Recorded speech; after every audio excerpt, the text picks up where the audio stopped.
Good morning, students. In a previous lecture, we have seen two parameter of a plant growth indices, that is AGR and the CGR. In this lecture, we are going to see the another parameter, that are the relative growth rate. It is given by the Blackman in 1990.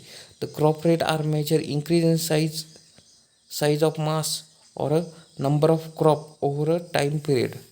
Increase in plotted can be increase in plotted as a logarithmic or the exponential curve in many cases. Relative growth rate is the slope of curve that represent logarithmic growth over a time period. The exponential growth rate is a not sustainable over a time. The curve typically flatten out and representing the saturation in a growth of a certain point time. In plant physiology, RGR measure to use to quantify the speed of a plant growth. It is a major mass increase per above the ground biomass per day. It is considered to be a most widely used way to estimate plant growth. Let's see what are formula. RGR is equal to logarithmic weight of W2 minus logarithmic weight of W1 divided by T2 minus T1. Logarithmic, that means a natural logarithm,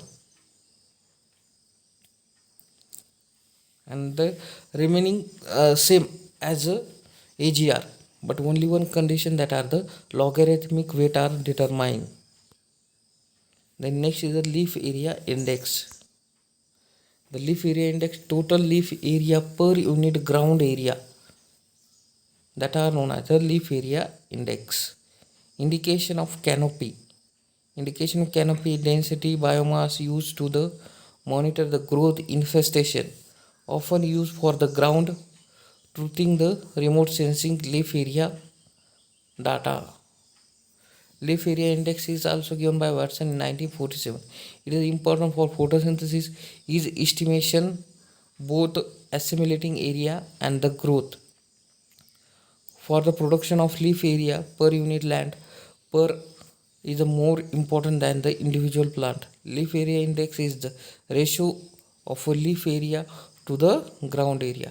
Optimum LAI.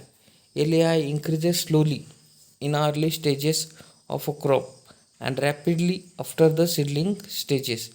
LAI increases interception of more resulting the dry matter production. However, at a high LAI, mutual the shading of a leaves occur, and as a shaded leaves are respire more than the unshaded leaves, they can contribute less to the dry matter production. There, there is a therefore the optimal LAI is a maximum for the dry matter production, which are reached when the largest number of leaves receive just sufficient sunlight in photosynthesis to balance respiration. Below optimum LI, light is not being fully intercepted. Above the optimum LI, then LI not being fully utilized, and the maximum efficiency at higher than the optimum LI. Lower leaves become a parasitic even under the condition full light intensity. Optimum LI with the crop their leaf orientation. LAI is between 3 to 4 crops with a horizontal oriented leaves. LAI between 6 to 9 crop, it is a upright leaves. Formula of LAI, leaf area divided by ground area. Ground area covered by the plant.